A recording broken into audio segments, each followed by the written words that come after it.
Welcome to the Talent Equation Podcast. If you are passionate about helping young people to unleash their potential and want to find ways to do that better, then you've come to the right place.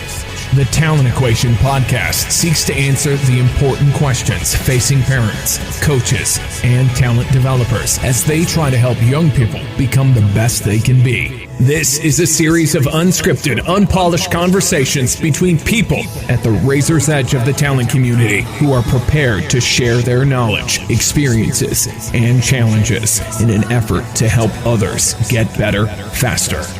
Listen, reflect, and don't forget to join the discussion at thetalentequation.co.uk. Enjoy the show. Well, delighted to welcome Calvin Betton to the show. Calvin, welcome to the Talent Equation. Pleasure to be here. Great stuff. Well, like most of the conversations I tend to have on the Talent Equation, they're usually stimulated by something that happens on Twitter. I think I'm probably getting a reputation for stimulating, lengthy debates. And now that Twitter's gone to 280 characters, we're in all sorts of trouble, I think. But anyway, Calvin reached out to me. We had a bit of a dialogue around some of the stuff that's going on in his world. But before we delve into all of that, Calvin, wonder if you could just kind of give everybody your backstory and tell everybody a bit about kind of how you've got to wherever you've got to right now. Yeah, sure. So I used to play. I'm a tennis coach. I used to play a bit of tennis. Played the sort of regional, county/stroke regional level, probably. Started quite late in the game. I only started playing when I was 14, and sort of played. I had to go at playing at a more serious level, but I wasn't good enough, if I'm perfectly honest. And the money ran out. So, as is a natural progression, I started doing a bit of coaching at my local club. They were looking for a full-time coach. That was sort of start of the millennium, I think 2000, when I started doing that. I was there sort of for about 7 or 8 years. I was there doing little bits of other stuff as well, working with a few decent players, that kind of thing, but mainly running a sort of beginners intermediate club program.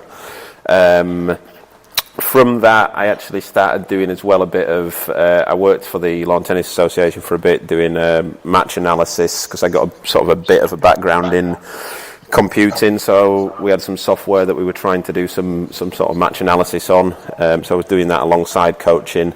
Around about 2007, I had 3 full-time players ask me to work and travel with them, so I did that for a couple of years. And then sort of that led to other things. Went back into working at a David Lloyd's club for a while when that finished. All the while sort of doing my coaching qualifications. I did my level 3 in 1999. I did my level 4 in 2006, and I did my level 5. I started it in 2012 and finished it 2 years later. I worked with sort of initially. I worked with a couple of girls actually who were. One of them was British number 1 at under 16s. I think she may have got there at under 18s as well. And also she sort of played full time for a couple of years, and then worked with another girl who made final of British Winter Nationals 18 and unders. I now sort of predominantly work with a lad who's British 18 and under junior champion, and he's playing full time, so I pretty much coach him full time now. I'm a travelling coach, and that's where we're at. Wow! So you're all over the world, all over Europe, I suppose, with taking young athletes and helping them develop. Yeah, I mean, I've done a fair bit of travelling over the years. I've been sort of some places I never thought I'd go to. I did 2 or 3 weeks out in Georgia and Armenia, which was an interesting trip. China went to China for 36 hours once, because the travel in there took, I think, about 30 hours. Went with a player. He got injured straight away as soon as we landed there. He's a mate of mine, actually. and then injured his wrist, and we had to come pretty much straight back. So we flew for 30 hours there. We were there for about 36 hours, then had to fly straight back. Cuba, America, Australia, all over Europe I've been, so I've done a fair bit of travelling, to be fair. People think it's glamorous, don't they? This is the thing, they always think when I say I'm going away, they always do think it's a glamorous sort of, a glamorous lifestyle, but you don't see anything, it's, like I'm in Greece right now as we speak, and you're in the hotel. The tournament here is at the hotel, so you pretty much walk from your room to the tennis courts and then down for dinner and then back, and there's nothing really going on the island, so you don't really see much. It's just sort of a bit like being at home, but it's a bit sunnier, if I'm honest. Well, it's going to be an awful lot sunnier than it is at home right now. But and anyway, and by the way, nobody's going to give you any sympathy whatsoever for it being slightly cloudy in Greece at the moment. It's about 5 degrees here. Yeah. Oh yeah, it's preferable to the UK, that's for sure. So just you just mentioned there that you're currently working with you've got an under 18 national player who's out there 17, in Greece. Yeah, 17. So that's quite an interesting challenge, isn't it? Because this is somebody who could, if they were still pursuing an educational career, still be doing the likes of A-levels and the likes, but now they're out on a tournament. Yeah, so he decided sort of pretty much at 16, he never took A-levels. He decided at 16 he was going to have a full crack at being a tennis player, which you don't get very often. I mean, normally the players would make the decision after A-levels, and in tennis it kind of works where they make a decision whether they're going to go down the university route, or you get a lot of British tennis players go to American universities because they can get scholarships there. Yeah, and the standard's quite high in the boys in particular at American unis. But the lad who I work with, he sort of decided quite early. No, I'm going to throw everything at it. I'm going to have a crack at this. Wow, and what's that sort of experience like? So you are essentially now, he's got a fairly full tournament schedule, and you're with him, all the time, that kind of stuff? How does it work out? Pretty much. So I actually was working with a few players, particularly up until the summer. I was working with a girl who I coached and the lad as well, but she was on a year out from uni, so she just wanted to have a crack at playing a few tournaments, do a bit of travelling. So I coached kind of like the two of them, and pretty much we were based in Yorkshire, which is where I'm from. But then when she went to uni, it was just me and the lad I coached, so we went down to London. He's from London, so I'm sort of pretty much based in London Monday to Friday, and we train at the National Tennis Centre at Roehampton. And then that's when we're not travelling. When we're travelling, it's we're on the road, and it's just me and him pretty much at the minute. So this is probably something that quite a lot of coaches who listen to this podcast, it'll seem like quite a removed scenario, because most of the time it's either in an academy setting, a club setting, or some kind of school or something along those lines. But obviously you're essentially you're a centre of development, and you're moving, players are moving around and you're moving with them, and you're training wherever you can train, I imagine. I suppose you're also, you've got a base, but most of the time you're pretty much going to train, I suppose, and try and develop or prepare for competition all the time. So that's quite a different dynamic that most people probably won't understand. So I'm really keen to understand kind of how you structure it and how you make sure that you're kind of providing the right support. Yeah, it's an interesting one. I was only talking with this to somebody about it earlier on, because we train at the National Tennis Centre, but the way that the National Tennis Centre works, it's kind of like they facilitate it, but there's nothing organised there, so you can sort of go in there and train, but they don't have set sessions on or anything like that. So what we'll do is there'll be a few players in and around London at any time, and we'll try and we'll just arrange. We usually do one session in the morning, one session in the afternoon, so we'll sort of just arrange those sessions ad hoc with other players, and they'll come in and train with us. We train with a couple of the higher ranked players as well, the male players, and everyone sort of mixes in if they're around. But it's sort of quite difficult in tennis, because you never know who's going to be around for 1 week, who's going to be around for the next, and sometimes 10 o'clock the night before you still haven't got a session for the next morning, but it generally works out. But it's quite difficult, because most tennis players are kind of a bit hobo-ish lifestyle, really. You never they don't know when they're going to be around. So does that require you then to have significant levels of adaptability and also be able to almost meet the players' needs? I'm not going to say on the hoof, but I suppose there's an element of that, isn't there? Yeah, for sure. I mean, it's it can be a bit that way, and something that is always interesting is it kind of depends who you're working with, who you're practicing with at the time. If for example, they're a more senior player, they're going to want to do what they want to do, and we might not be able to have the session that we want to do, but it's kind of worked out that way. So, for example, we did a couple of sessions with one of the best doubles players in the world not long ago. I think he was ranked about 20 in the world doubles, and he wanted to do a couple of days, so we did those. But that was almost entirely based on doubles, which is not really what we wanted to do. But it was a good hit and it was a good experience for him. So we just did that. But he was there with his coach, but it wasn't really the session that, if I was going to take it, wasn't the session I'd have done, because it wasn't really specific to what we're working on. But it was kind of one of those things, we're hitting tennis balls on a tennis court with a decent player, so we have to sort of go with it, and that kind of thing will happen. And then, the opposite of that, we'll get some other players in who maybe not so far up the ladder as we are, so they'll have to come into our session, if you know what I mean. Yeah, totally. So you're basically just what you're doing is trying to utilise the environment, or take advantage of the environment and what you have around you to ensure that you can provide the kind of most optimized training experience that you can, given the limitations around,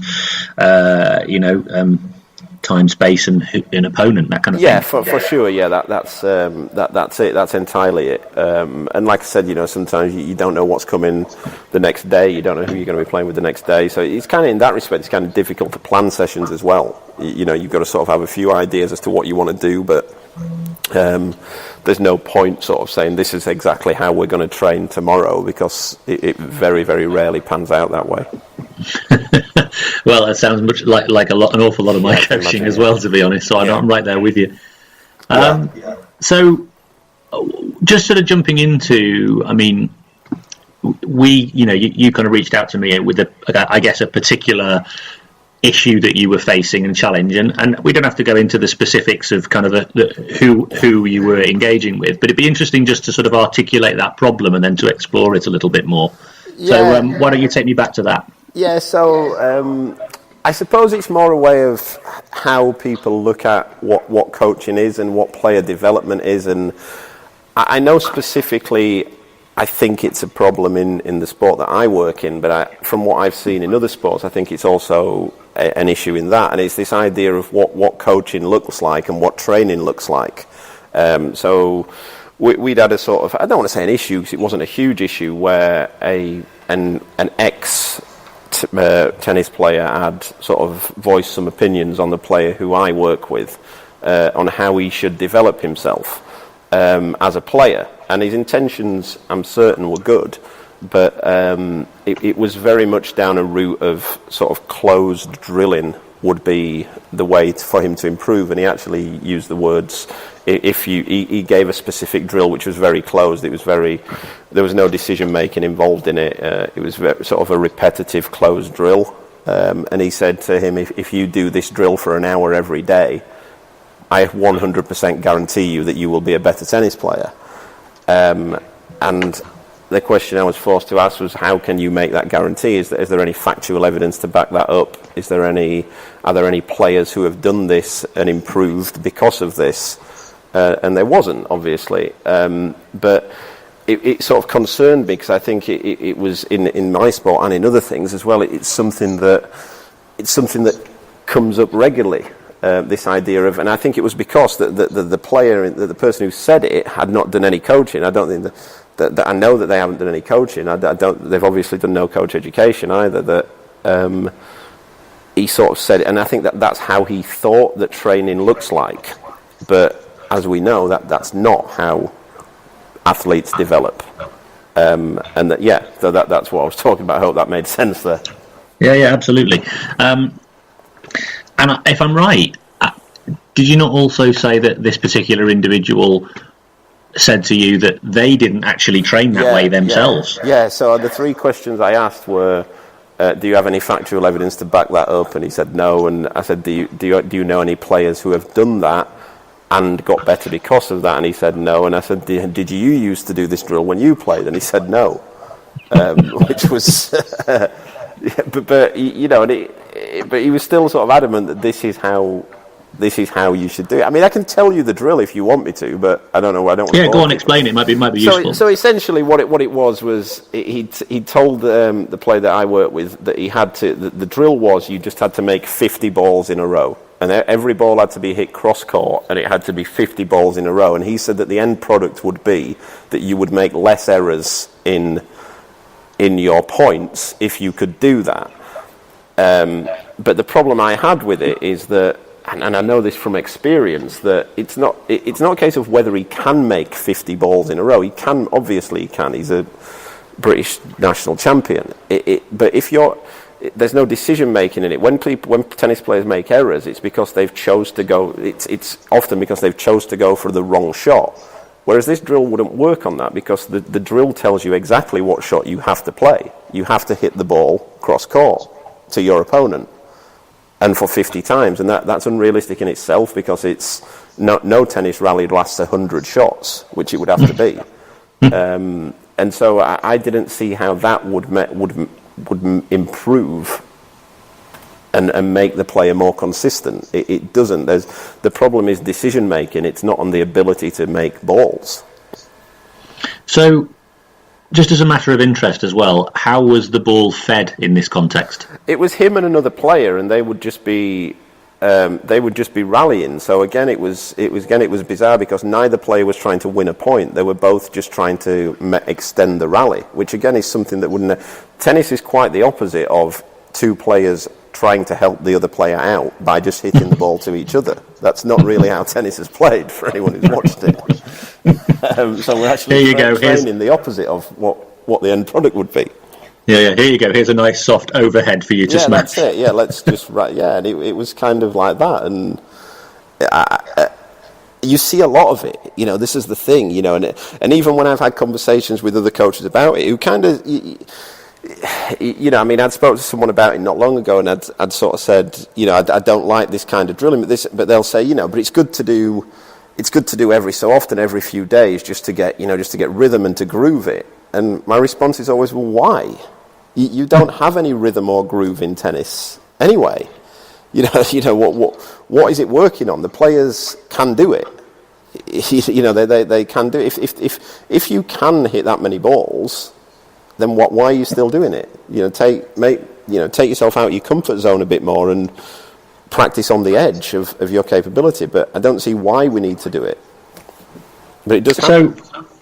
So I'm really interested in this, obviously, because I imagine as well. So, you know, this particular individual that you were talking to, you know, very well known, and I imagine from your perspective, just asking those three questions was quite something to do, wasn't it?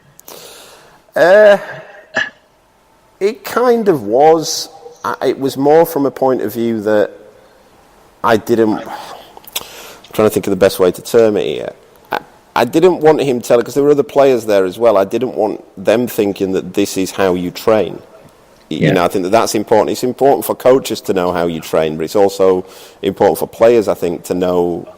You know, cause if he's saying that to sort of 2 or 3 17-year-olds, they're going to think, well, this is how I get better at tennis.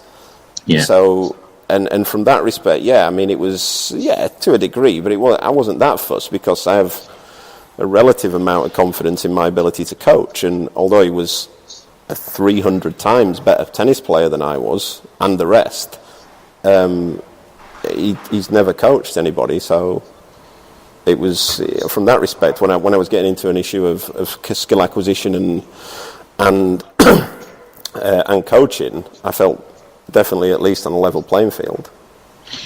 Yeah, so, and I suppose you felt an obligation to your athletes to ensure that they didn't go away with the wrong kind of messages. So it was probably, in many respects, you were compelled to ask those questions, weren't you? But I suppose rather than openly challenge them by asking 3 questions, it probably made the point in itself, didn't it? Yeah, I mean, it wasn't. I don't know whether he went away and thought, actually, maybe that's, you know, maybe they were fair points or not. He might have thought, he's talking a load of rubbish.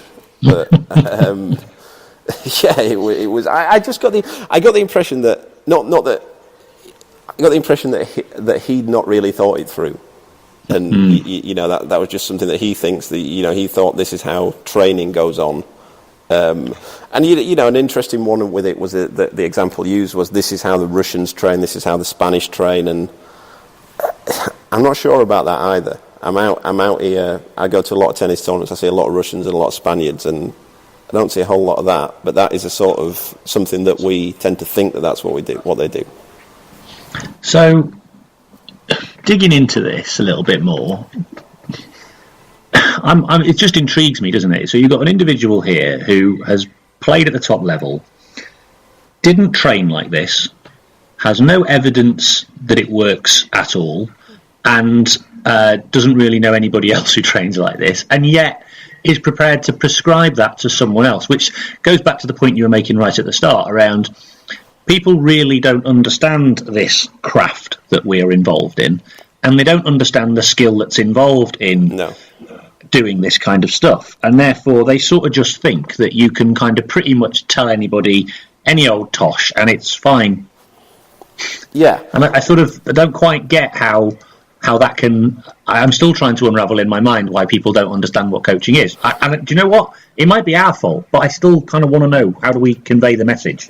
Yeah, it is like that. I mean, and I see it all the time. You see, the one I always come back to, it's not even in my sport, is, and this happened sort of maybe a couple of years ago, and it was on Twitter again, where there was a lot of people. There was a video of Pep Guardiola coaching at Bayern Munich, I think it was. And the video was, and it was sort of a load of people, particularly journalists, tweeted it, going, "Look at the quality of coaching here that Guardiola's doing." And the video was essentially him in the middle of a load of players shouting and pointing a lot for about 5 minutes, and it was all in Spanish or German. I don't remember what it was. And I'm thinking like that.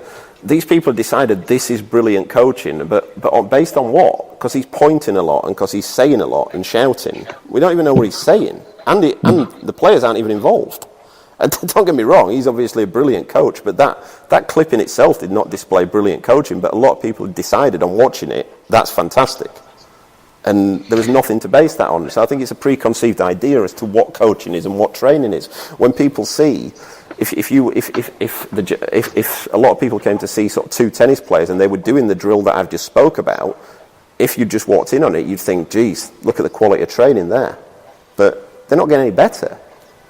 It's not improving anything. The edge of their capability hasn't moved on at all.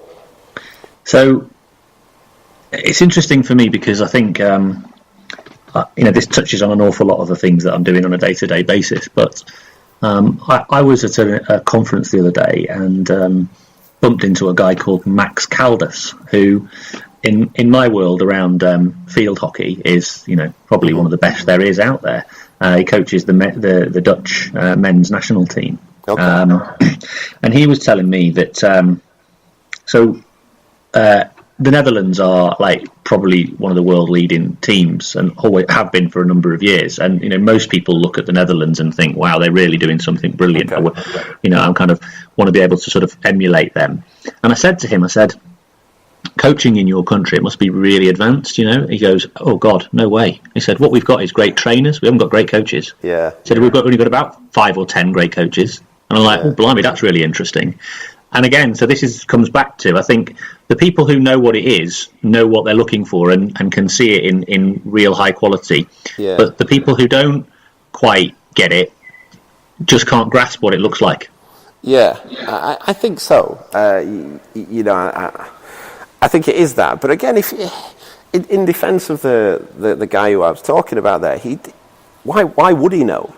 He's never done a coaching course in his life. He's no reason to go to any coaching conferences or any of these things. So he's not going to know, because I didn't know. In fairness, I got right. It was only when I got to my level 5 of coaching that we were even taught any of this. Even and I don't know whether that's the same in all sports, but in tennis through to the level 4, we were never taught any principles of skill acquisition or anything like that. On things about communication and and feedback quality and types of feedback. It never came up until level 5. Now that's really interesting. You've asked me about you said, is it the same in other sports? Yeah. Do you know what? I think you're probably right. Yeah. I mean, not every sport has a level 5. They have, they've got, usually most of them got up to level 4. Yeah. But isn't that interesting that at level 4 we're now going to cover skill acquisition? I mean, if coaching isn't about skill acquisition, what is it? Yeah, that's it. And I think that's the biggest disconnect in coaching, though, is that, or in coach education, that there's a complete difference between having knowledge on a sport, which the individual I'm talking about, without a doubt, had knowledge on the sport, but how people learn is a completely different thing. How you put it across, how you communicate that, and how people get better at something is, you can know more about the sport than anyone else on the planet, but if you don't know how people learn and about skill acquisition, then that knowledge is a complete waste of time. Now that's a great quote. Knowledge of the sport is one thing, but how people learn is another. I mean, that almost should be like the first slide of every single coach education course. Oh, but you know what, though? I mean, when I sort of... That was a real sort of eureka moment for me, and again, that was level 5, when I'd never even thought about it. Never even thought of that at all, and it was, it's only when you sort of got the syllabus through on the level 5, and there was a whole sort of day on communication and feedback, and I was looking at it thinking, well, this is going to be a right waste of time. Why do I have to do this? But it was, it was the most important day of the whole course, probably, because you thought, actually, all these things, what they're saying is all wrong.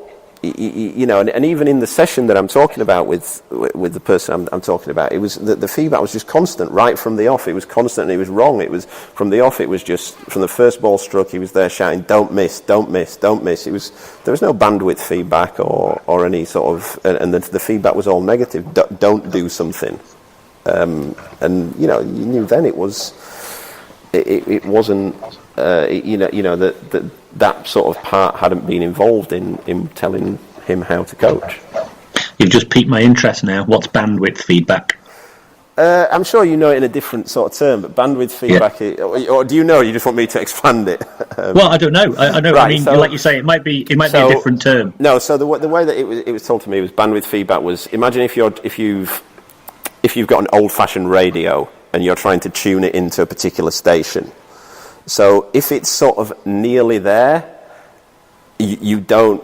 If the skill is nearly there, if it's almost there, then you don't give any feedback on it. You let the player try and figure it out. And the further away they are from the skill, that's the more feedback you'll give.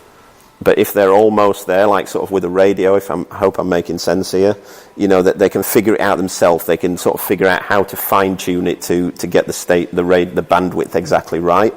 But the further away it is, you're going to have to give them more feedback. If they're a long way away, that's when you're going to sort of do some coaching. I really like that as a concept. I think I do it. I don't think I've used that as a reference point, but I think it's really cool. Yeah. And interestingly, although having said that, I've in the past through some kind of coach development mentoring and stuff like that, I had somebody kind of really challenge my feedback in terms of whether I was giving the right kind of feedback at the right time in the right way, blah blah blah, and it was quite a learning moment for me. But mine was terrible. Mine was terrible. I mean, that was I mean, it was the same though. Again, it's what I thought coaching was. I used to think, I'm not earning my money if I'm not saying anything here. If I'm not involved, then I'm not earning my money, so I'm going to have to say something. Whereas, as I worked with better players, what are you going to tell them? It's like, they know how to make their shot better. If they've missed a shot by 3 inches, they know put a bit more spin on it. They don't need me to say put a bit more spin on it. They're national level tennis players. So, but it goes back to the point earlier on, is if they're close and they know, then you don't have to give them any feedback. But there might be a younger player with less experience who might need your intervention. Yeah, for sure. But even if they're getting closer, still sort of try and let them figure it out. Use some problem solving or that kind of thing. It's just not involving yourself too much in their learning, I think. Yeah. Yeah, we're very quick to kind of jump in there just when there's probably a really good learning opportunity just about to take place. Yeah, but I see it, and again, I see it, the sport. I mean, my sport's tennis. I also spend a lot of time in football, but it definitely is a major problem because I see it on even a national level in the sport that I work in. That I see on a daily basis, the coach just never shuts up. They're constantly Interestingly, have you ever? So I had a guy on the podcast a few weeks ago, Russell Earnshaw, who talks about the use of in rugby. He uses these, nightclub bouncer clickers, counting people in, counting people out. Yeah, I've read a tweet about that, but I didn't get around to listening to that podcast yet. I meant to, and then completely forgot. What was the concept on that one? So he used it in a different context. He was using it about actually managing the behaviour of people on the sidelines by giving them points for contributing in a positive way. But in this particular, but I've used it a lot in my coaching as a way of kind of keeping score. Right. Okay.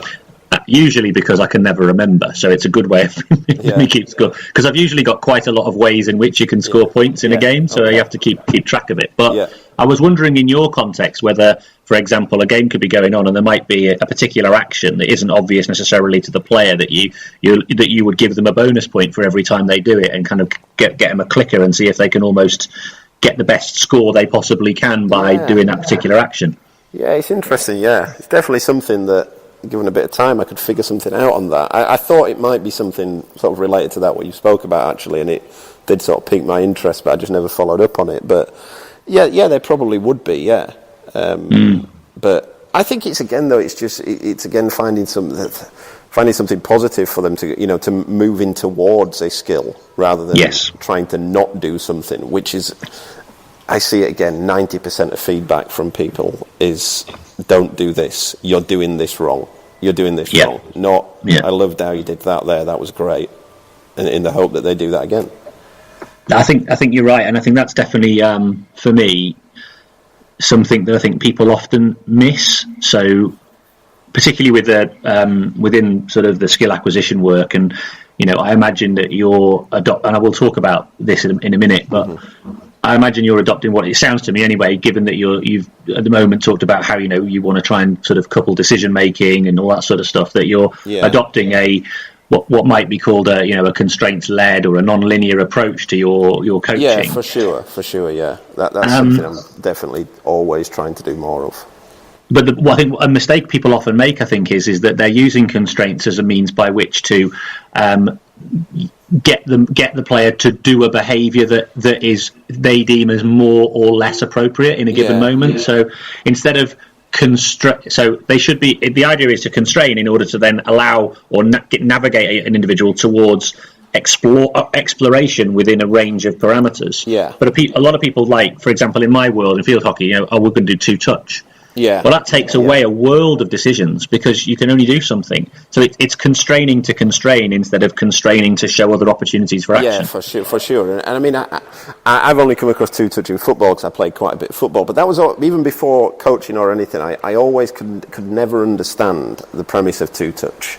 I always hated it when I was playing. I always thought, all it's really to stop people doing is that coaches think sometimes players are too greedy and they're trying to do too much on themselves. But again, you're taking away the decision making. They're not going to do it in a match. They're not going to do two-touch in a match. They're still going to do this. And even at football, when I was playing, the greedy players were still the greedy ones. No matter how much two-touch you did, once you opened it up in a match, they were still going to do the same thing. Yeah, absolutely. And so the change from I used to be one of those people who used to load the two-touch because my thinking was I didn't want players to be dribbling with the ball and losing possession. So I wanted them to be aware of what it was around them, and then they'd give a really early pass. Yeah. The problem is that I discovered an awful lot later on that it's quite a dynamic game, and there are opponents doing crazy things that you weren't expecting, and so quite often, even if they did look ahead, pre-scan as we use it, the game's changed by the time they go to make their decision, and so actually they lose possession anyway, so then they revert back to what they were doing previously. Yeah, for sure, and it affects the opponent. I don't know whether it's the same as what you're just saying, but it affects the opponent, because the opponent then knows that they can't have another touch, so their defending isn't even realistic, because they know that they have a limited number of options, so it doesn't really help anyone, does it? No, not exactly.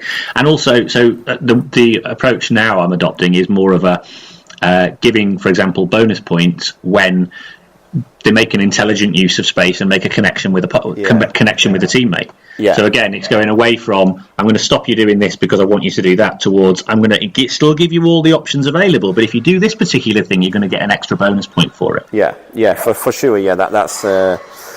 We've done one again. Something that I guess it's similar is that it's quite a straightforward game that I'll do if I want to. If I think players are sort of going, they're not being consistent. They're going for winners too early. This kind of thing is that we'll do a game, say first to 15, and it's 2 points it's 2 points if you win the point by your opponent making an error, and it's 1 for a winner.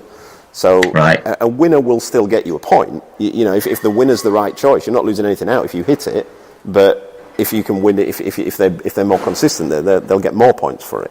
But you still get a point for a winner. Okay, so essentially you're getting a point by wearing your opponent down. Yeah, and it's but you know, I'll do that occasionally. It's not something I do all the time, and it's not like, say, the alternative to play that. I see a lot of players working on a game where you're not allowed to hit a winner. Whereas there's no. What if a winner's what if you have to go for it? What if you've got a mid-court ball and your opponent's out of the court? And that comes back to the thing I was talking about earlier with the former player. What, are you just not going to go? What if the opponent's out of the court and there's down the line and you can hit the ball for a winner? You're just not going to hit it. You know, it's that would be silly. That's training them to do something that you wouldn't do. When you do that, by the way, as a matter of interest, do both players have the same objective? Or do you sometimes condition one to do a certain thing and another to do a certain thing, and so there's the dynamics of the two ways of playing sort of playing off against each other? No, it varies, and all that you find is in that drill is that, if I'm honest, I'm not sure it makes much difference. You know, it's one of those, but you find it. You know, they're more like probably the borderline ones. The borderline ones, if they think they're going to go clean winner, but then think actually, you know, I'm not going to get the risk reward here isn't good enough, then they'll sort of tone it, they'll wind it in a bit, if you know what I mean. I see. But yeah, I generally do it. I'd probably say 80% of the time I'll do it for both players, but you can do it the other way. You know, you can do it where one player's just playing normal scoring. In most cases, are you the opponent because it's just you and your player rallying, or do you always try and bring another player in? I always try and bring another player in. One, because I'm pretty rubbish, so I wouldn't be able to play. And two, I find that I just prefer coaching that way. I can't. I like to be able to see everything without focusing on hitting a ball. So yeah, I'll always bring another player in. Got it. Okay. Yeah, it's an interesting one, isn't it? Because I always think with the dynamics of different sports, there are all these different little sort of nuances that you've got to consider. You know, so when another player comes in, what are they getting out of it? Are they essentially getting some coaching for you almost for free? I don't work with the other players when they're doing it. If they'd ask me something, then I'm happy to sort of, you know, give my thoughts on it. But they don't generally. They're just getting a hit. You know, they're players. They're generally players of this, you know, same standard who are just wanting. Sometimes they'll bring their coach along. A lot of the time. So, you know, I'll liaise with the coach, or you know, that's generally what will happen. But they're kind of getting a bit of benefit because, like I said, I'll do a lot of constraints-led games and that kind of thing. So I guess they're kind of improving because they're doing that. So they're improving their own game within that. Do you find that their coaches are using the same methods, or do you find that it's actually usually quite new? No, not at all, really. Maybe sort of 2 or 3 players who come in. They are, but. No, it's generally coaches like drilling. That's always that's the thing. Is it the way it is in my sport? So, how prevalent is something like, you know, sort of a constraints-led approach, or a you know, non-linear development approach, or an ecological dynamics approach, if you like? How prevalent is it in tennis? In the UK or all round? Good question. Well, let's start with the UK and then maybe wider. In the UK. It's not prevalent, I wouldn't say. It's getting better. But and I think that there's probably a lot of it goes on with coaches who don't know that they're doing it. You know, some would call it like problem solving or something like that. For example, like, you know, Judy Murray Andy's mum, a lot of her coaching, I wasn't there firsthand, but from what I've been told, a lot of it was problem solving, and sort of that's pretty much constraints-led approach, whether she teached Andy and Jamie or brought them up to play, and a lot of very good players from Scotland. There's a few coaches, a mate of mine called Chris Souters, sort of going down that route heavily, and always has been. He's sort of preaches on that a lot. And Louis Caillet, who's sort of the kind of guru of tennis coaching, particularly in the UK, but he's one of the leading coaches in the world. He has something called a game-based approach, which is quite similar to constraint-led approach, and so he pushes that. But and a lot interesting is a lot of people, everyone likes Louis Caillet and talks about going to see seminars and that kind of thing, but I'm not sure how much of it actually feeds back into coaching. But if you went to 10 academies in the next 10 days to watch them train, I'm going to say that 9 of them would be doing drilling, and there wouldn't be much constraint-led approach going on. There would be some coaches doing it, but like I said, I don't know if they know it's constraint-led approach. So what do you think is the breakdown? Why do you think it's not readily adopted? I think we still have this idea of this is how you train. This is how you train. And again, I don't think it's a lot of them haven't. I don't want to sound like an idiot and a bit uppity in saying it, but the education hasn't been there to sort of for them to do it, for them to know the benefits of it. And there's still particularly lower down, there's still an obsession with technique in my sport.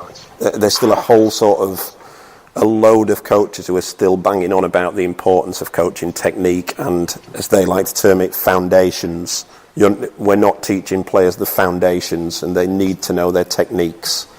And it was interesting. I'm pretty sure it was you yesterday who put that quote from Arsene Wenger up about developing technique and decision making and how you do it. Was it yourself, Stu? Yeah, it was. Yeah. And that was, that sort of summed it up entirely. That does not happen in tennis, or doesn't happen enough. So, I worked in golf for 10 years, and I actually think the parallels between tennis and golf, when having spoken to a number of people around coaching and this, that and the other, are really quite similar. So I think, because I was going to ask you this question, when somebody comes to you for coaching, or in the past, when you've been, I imagine they're expecting what they've got before, which is largely a kind of drill-based approach, technique-driven approach, and yet they'll get something very different.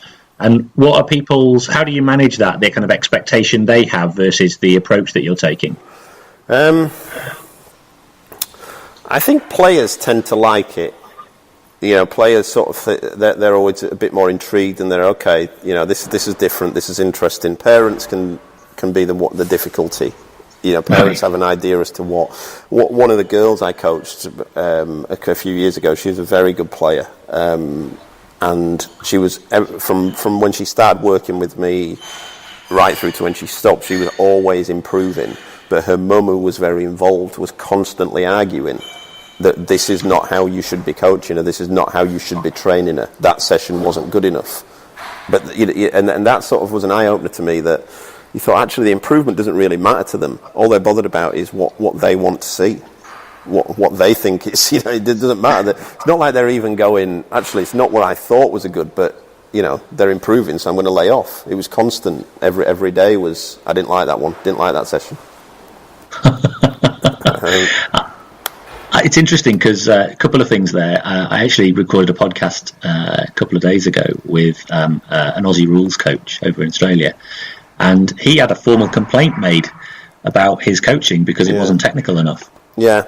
I don't think parents particularly do that. You have a big thing where there's a whole sort of a strange community of coaches, tennis coaches in Britain, who seem to have grouped together and talking about technique regularly in their forums, and they're sort of a bit like that. They're constantly talking about this coach doesn't work on technique enough, and the foundation, they're not coaching the foundations and this kind of thing. The parents, I think, don't know enough about technique. It's sort of Some tennis coaches, though, seem to think that they're constantly complaining about that sessions are not technical enough, and they boast about how technical their sessions are. So, it's like a badge of honour. Oh, I mean, I was used to be in these forums. I just left them all about 3 or 4 months ago because I found it was actually winding me up. And I thought, well, why are you getting wound up on this, Calvin? It's nothing to do. You just leave the forum, and my life's been infinitely better since, if I'm honest. Well, you should try doing a podcast on this subject. I think I think going back to that though, and again, it's only because I've sort of taken it upon myself to read a fair bit about it, and I'm sure that some tennis coaches they do know, and brilliant tennis coaches as well. There's a lot of them around, but I think if you actually ask them to sum up what a constraint-led approach is, that they wouldn't actually be able to to sort of specifically say what it was. Yeah. And another one on that is decision making. Right? I hear a whole lot. I was thinking about this the other day. I hear a whole lot about how players need to improve their decision making, and I see on sort of funding applications for players and that kind of thing that there's a lot of talk of decision making. But when you break it down, I don't know if anyone actually knows how to coach decision making. I've sort of got a model that I was given by. I worked with a guy who used to work for UK Sport and worked in various Olympic sports: rowing, skeleton bob, hockey. A guy called Alan Olive. Alan, yeah. Yeah, he was excellent for me. He sort of did a lot of work with me on my level 5 on skill acquisition and decision making, and it was a model that he kind of came up with that was based on something else. But that tends to be the sort of model that, when it's decision making, that I'll always go to. But I think a lot of coaches talk about decision making, but it's sort of very vague, and you think, well, it's almost always goes back to the player that their decision making is terrible. You think, well, what are you doing? What's your, what specifically are you doing to improve decision making? Right, now we're really going to get into the weeds. So talk to me more about the model without, you might be, I don't think you're giving away any massive secrets, but you don't have to go into enormous detail, but just talk to me more about the decision-making model, because I think that'll be a really interesting thing for people to hear. Yeah, so I don't want to, I know that Alan, this is a sort of Alan's model, and he sort of, he works on it, so I don't want to sort of speak out of turn on it, but it's a lot based on sort of a lot of questioning, and on it feeds back into a sort of skill acquisition thing, really. And sort of Alan has three different stages of any skill, which is anticipation, perception, decision, and action. Sorry. Yeah. And we sort of spend a lot of time on the action, but the 3 that go before it, absolutely nothing on it. So the model that, and what Alan had used that in other sports, and I actually tried to work. Alan came to see me for a few days, and we tried to adapt it. I think we were pretty successful in doing so. We adapted it to tennis. All the 3 things we sort of thought about a particular shot that we were going to work on, and we sort of developed it. We worked backwards and went on the skill from there. So, in the sort of ecological dynamics approach, essentially what you're talking about there is perception action coupling. Yeah, kind of very similar, I think. Yeah. So he sort of has a matrix. We had a matrix where there's those 4 stages of anticipation, perception, decision, and action. And then cross-referencing those with the 4 stages of actually developing those, which is the component stage, the shaping, diversion, and automatic. Right. I can expand on those if you want. Or yeah, no, go on. That'd be great. So the sort of component stage is the very early stage as to how you're going to do something. So if we take the task, for example, it's learning how to do it. So it's say you're going to work on a drop shot. You're going to really break down, whereas you probably even wouldn't have an opponent here. This is where you would actually do a drill, where you're just getting the player to sort of feel what a drop shot looks like, how it feels off the racket, that kind of thing. And you ask them questions, and it's a very basic stage of here, why don't you try a drop shot here? And then shaping would be something like, if we take it from there, shaping would be you'd put it into points, so we'd have a driller, and we'd be rallying, then you go whenever you feel like it, why don't you try a drop shot? And then we'd try it. There'd be different questions you'd ask. There'd be different types of feedback. They'd have a different type of focus. It's always external, the focus. It's never internal. It's always external. That would be the shaping stage. Diversion stage would be something like you would play points out, and you'd get a bonus point every time you did a drop shot. Yeah. Extra bonus point maybe if you won it with a drop shot, but you might just get a point for trying it. And then the automatic stage is literally in competition. That's it. And so you're going to view it, you're going to take it into a tennis match, and maybe you'll have a video and you'll analyse how well you did it in a match. Oh, okay, interesting. So that's an interesting idea around developing and building kind of a skill, because I suppose some people might argue, and I can hear them arguing now, that actually the way that skill should emerge should be done from that game context. So you play the game. If that makes sense.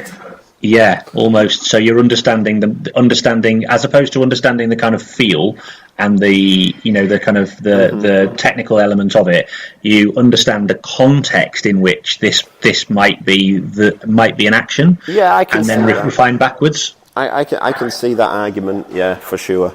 I think that maybe you could do that first. I mean, I use the drop shot for example because I've done that one with a player. I did a case study on it, but I've actually done that from the player. But it kind of did start that way, Stu, if I'm honest, because it was us watching a match, and it was a shot that she just didn't have, if you know what I mean. So she was playing, and we just thought that it's just we don't have enough variation here. We're playing. She was very good from the back of the court, very good ground strokes. And after the match, we'd sort of said, how could we?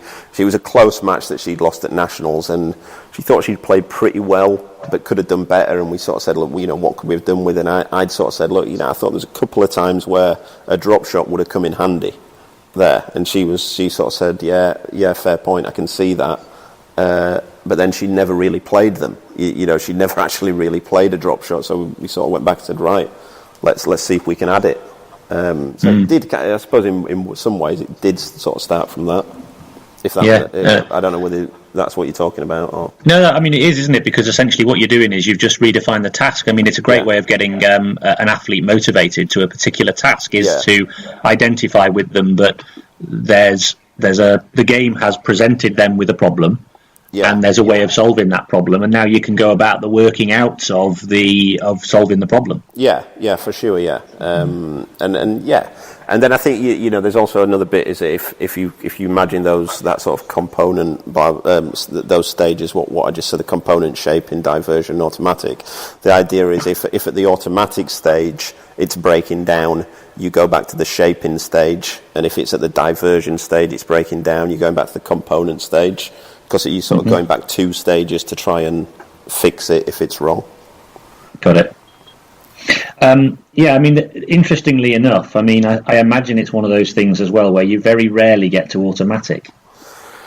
What do you mean with that? So, I imagine because of the complexity of the game and the different surfaces, different environmental conditions, different opponent characteristics, etc., rarely can it ever be entirely automatic because there needs to be some aspect of the perception, the sort of anticipation, perception, decision-making and action flow in place there. No, because that sort of runs side by side, if you will. So the automatic stage, it doesn't. I know it's the terming of it's probably not right, but automatic is just in competition. How it's working in competition. Whereas the diversion stage is sort of where you're working on it in practice. Automatic stage in any of these is in competition, and then there's no sort of coach because we have a sort of matrix for it, and the things that we have on the matrix. Each one of those stages in each one of those stages has athlete focus, coach focus, or coach feedback. What is the task and what's the environment?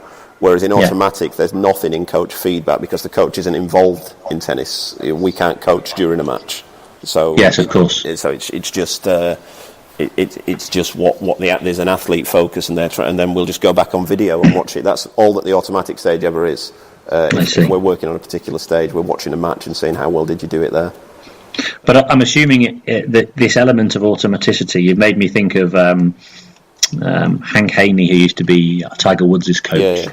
He made reference to a particular shot that Tiger had worked on, which was, he called it a driver stinger, which is this real low but boring driver shot. And apparently he could hit it at will in practice, but never took it to the course. Right. So it suggested to me that they'd never made that step across into the in competition. Yeah. Okay. Yeah.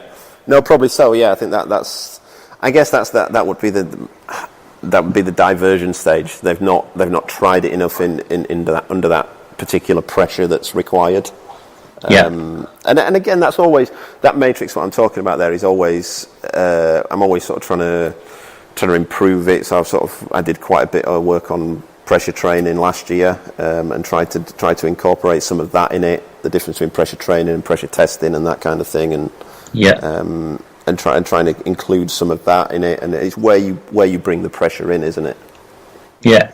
How would you, as a matter of interest, how do you go about doing pressure training? So I worked with a guy who sort of mentored me a fair bit. He's a tennis coach, but also a brilliant coach educator, guy called Paul Dent, and he came up with a model. Him and a couple of other people came up with a model of pressure training. So without going too much into it, because I suppose that's their gig really, they had this idea of what of pressure training is something that the coach can help with, and pressure testing the coach can't help at all, but the outcomes would be the same. And what they'd always have is they'd do something, a game or something, and there'd always be a bonus and there'd always be a reward and a consequence. So if you did it, if you were successful in it, you'd maybe get, say, for example, one of the girls, they did it with a girl I used to coach on her first serve percentage, and if she did it, she'd get 20 quid, and if she didn't do it, she had to give a presentation for 10 minutes to the rest of the group, which for her was a nightmare because she was very shy. She had to go to 20 people who she didn't know and give a presentation on what the pressure test was.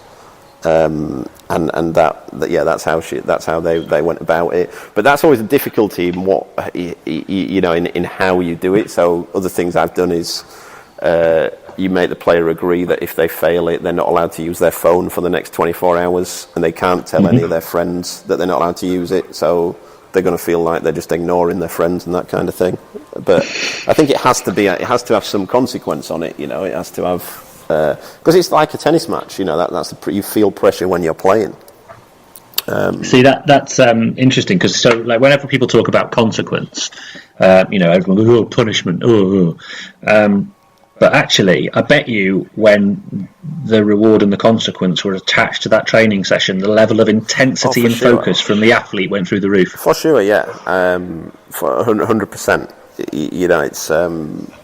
But that's what competition's like, isn't it? There's a consequence if you lose. You're out of the tournament, you're gutted. But if you win it, you're through. But you have to have both. But so I try to bring a bit of that in, and with different levels of success. I mean, I'm no expert on that, so I'm still sort of working on that, how I bring that in, and it's when how often you do it. Do you have pressure training all the time? Do you do it once a week or? I'm still trying to find the right way of doing that, if I'm honest. It's I think it's a challenge that most talent developers face, because you want it's what they call challenge point theory, isn't it? You're wanting to create the right level of stretch. You don't want enormous overload because you're going to get breakdown, but at the same time you can't have comfort, and like with Mark Bennett, who's been on the podcast in the past, he talks about performance being behaviour. Yeah. So he would argue, actually, you need to be trying to train at a level that would, at the very least, mimic the competition environment, if not be over the top of it. And he would argue you should be doing that every time. Yeah, every time. I mean, probably the biggest influence on me as a coach is a guy called Keith Reynolds, who's just a brilliant coach in mind. He's a tennis coach, but I try and speak to Keith as regularly as I can, and he has this thing about training on the edge. Which is this great theory that he came up with about sort of imagine a cliff edge, and sort of if you're away from the edge, then you're not. That's the edge is your capability of what you're capable of. And if you're further away from the edge and you're training further away from it, you're not really testing yourself. Whereas if you go past it, then you're over it. It's beyond what you're capable of. And he said, he has this thing: if you train on the edge, then the edge gets further and further away, and you move with that. And I think that's always something I've tried to work on. That's a great analogy, actually. And interestingly, what I said a minute ago, actually, about what Mark would say, that's the important point you've made there, is that you need to make it linked to the pressure of the competition. But excellence or performance is defined by the athlete. Yeah. So, you can be quite novice as a participant and still train on the edge. I think, in terms of skill acquisition and that kind of thing, I read somewhere, I can't remember where I read it, and I don't know if it's right, but something I always like to think about is when you're sort of when you're developing a new skill, that in order to have improvement in it, they have to be successful somewhere between 50 and 70% of the time. And if it's either side of that, then they're not learning it. If they're successful like 90% of the time, they can already do it, so it's not testing them. Whereas if they're not successful at the drill at least 50% of the time, they're going to get discouraged and they're not improving at it. Do you know what? I remember that as well. And it's interesting because I think that's what Daniel Coyle talks about in the Talent Code when he talks about the Goldilocks rule. Yeah. So I think that's probably about right, isn't it? You want to have a taste of success. Yeah, but I mean, it can't just be painful all the time, can it? It's interesting because that in my sport it comes out a lot because tennis players or parents of tennis players always want them to practice with players who are better than them. There's this idea that if you train up all the time, you'll improve. But a sort of quick analogy, quick story, if I can. Again, somebody who I coached, her mum always wanted this, so we got a lad in, and she was working on becoming more consistent and trying to not make as many errors, which is a recurring theme that I keep coming in with here. But so we brought a lad in who was very, very consistent. He did not miss a ball all the time, and she wanted him to train with him. And the girl who I was working with, she did a session with him, and she was absolutely excellent, didn't miss any balls, her consistency was fantastic. Lost the set, they played a set, lost the set 6-love. And mum came on and she went, "That was fantastic, that was brilliant." And I said, "Well, yeah, but all that she's learnt there is if I'm consistent, I'm going to lose 6-love." That's not, and I said, if you'd have brought in a player who wasn't as good as him, she'd have been successful at it. But you wanted both. You wanted both ways. You wanted her to practice with someone who was way better than her whilst doing this, and she's now just learnt that is not going to be successful for me. So now we're at square one again. Yeah.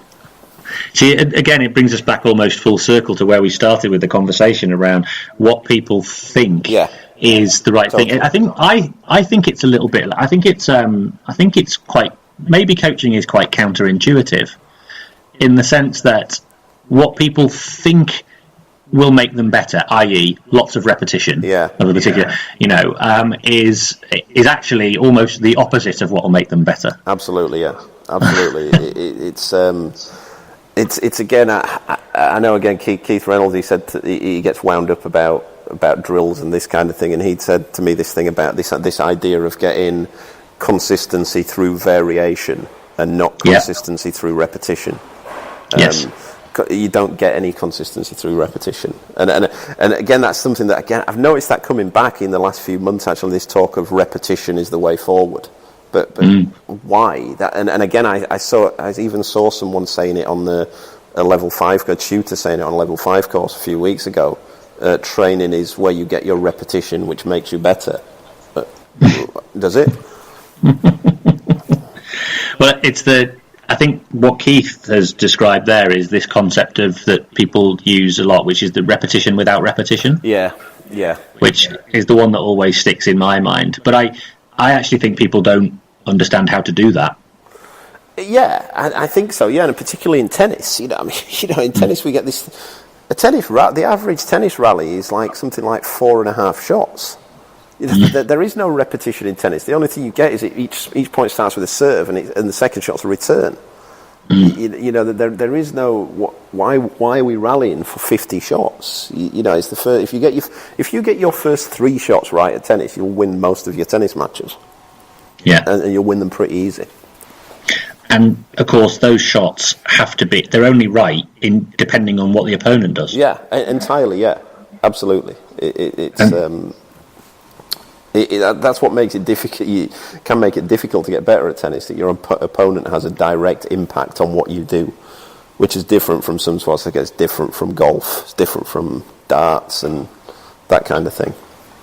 Yeah, I mean, golf, for example. The challenge with golf is actually your opponent is you, really. Yeah, absolutely. And actually, you're trying to you needed to learn how to train with you. Now, most people think the best way to do that is to sort of they use this phrase a lot, get out of your own way. Yeah. But actually, the way to train is to be right not in your own way, but in your process.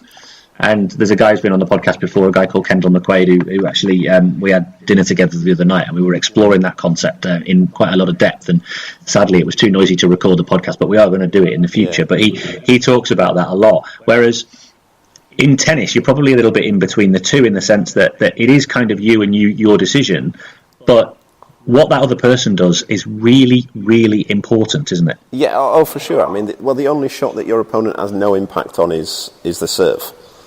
That's the only shot in tennis where your opponent does not have any impact on you whatsoever. Everything else they do. So yeah, it's an interesting one in that respect for sure. Brilliant. Well, it's been a great conversation. I'm not sure we've necessarily covered all the bases that we were going to cover in the first place, but as usual, we go off on meandering into different worlds and I've really valued some of the stuff that you've thrown in there. I'm definitely taking away bandwidth feedback. Yeah, I really like that's definitely not my principle. That's definitely not something that I came up with. That's I think it might have come from British sailing, if I'm honest. Right, British sailing, or but the concept's there. But yeah, it's something that that is something like I said, I'm constantly trying to get better at, and I think I'm sort of there or thereabouts now, but I definitely wasn't. Guardiola, I think he says, that I think the best coaches are the best thieves. Yeah, true. So, I mean, I wouldn't ever suggest that. I don't think I've had an original thought in my entire life, but I think what it is about getting ideas from people and kind of then playing with them and sort of turning them into your own through the way you apply them. Yeah, I think that's the thing. Yeah, it's for sure. Yeah. For sure, but I think that that's another interesting thing. I notice in football now. I was talking with a mate of mine the other day who was a journalist. How the coach seems to have now such an impact, or in the perception, in the minds of people. Like I think Guardiola is obviously a brilliant coach, but every time his team plays well, it's because of how brilliant Guardiola is. And you think, well, he does have some pretty good players. That they might have some impact on it, but and again, it's the manager's. The other way, it's the manager's fault when the team aren't successful. It's almost. I do think this is a big thing I've got in my mind at the minute, and I don't want to say. I know this is a coaching podcast. It's probably not the best platform to say it, but I do question a lot of the time how important the coach is. Are we that important? And I think that it's more a case of that. My thinking at the minute is it's more a case of it's more important to just not cock it up than actually make them better at a certain level. John O'Sullivan at Changing the Game project and the Way of Champions podcast. Shout out to John. He says a lot. One of his big phrases in mantra is, "Our influence is never neutral." Yeah. And I actually really like that, because I think it reminds me continuously that I could very easily have a negative influence on this group of individuals. 100%. No question about it, and that's what worries me. Both in that am I having a negative impact, and also, but I see coaches, and I think you definitely are. You're definitely not making them better. For starters, that's and that it's a big thing. How important are we? And I see a lot of it where coaches when a player does something in tennis, the coach gets praised, and I'm always a bit uncomfortable with that. When a player who I coached, when they won nationals earlier this year, a lot of people sort of congratulated me, and it just made me really uncomfortable. I didn't do anything. He won it. I don't want any praise for it. But I think the thing about that, though, is I think that's also one of the things that marks out those who are kind of at the cutting edge of their craft, because there's always that fear in the back of your mind that you're not at optimal, so you're not adding value where you think you should be adding value, and it's that fear almost that drives your continuous thirst for new knowledge. But I mean, how much do you think though that how much improvement can a coach have on a team or a player? That's one thing I always ask myself, and I think it's probably around about 10%.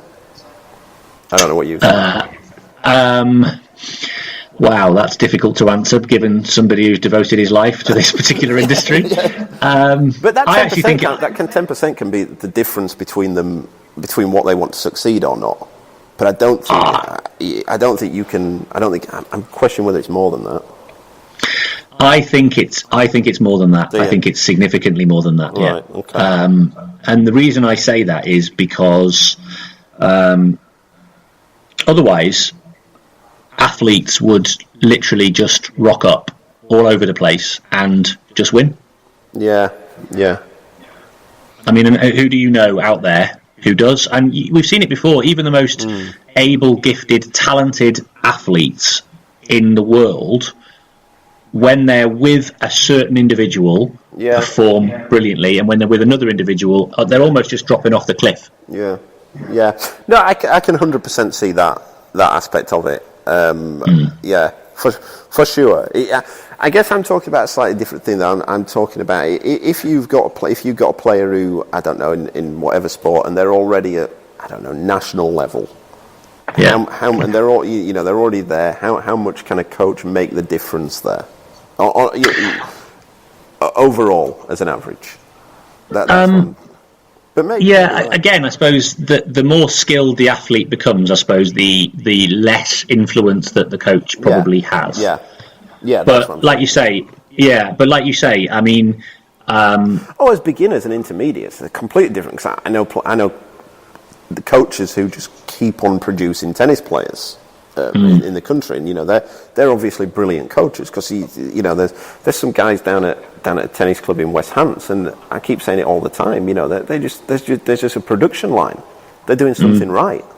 There's no question of it.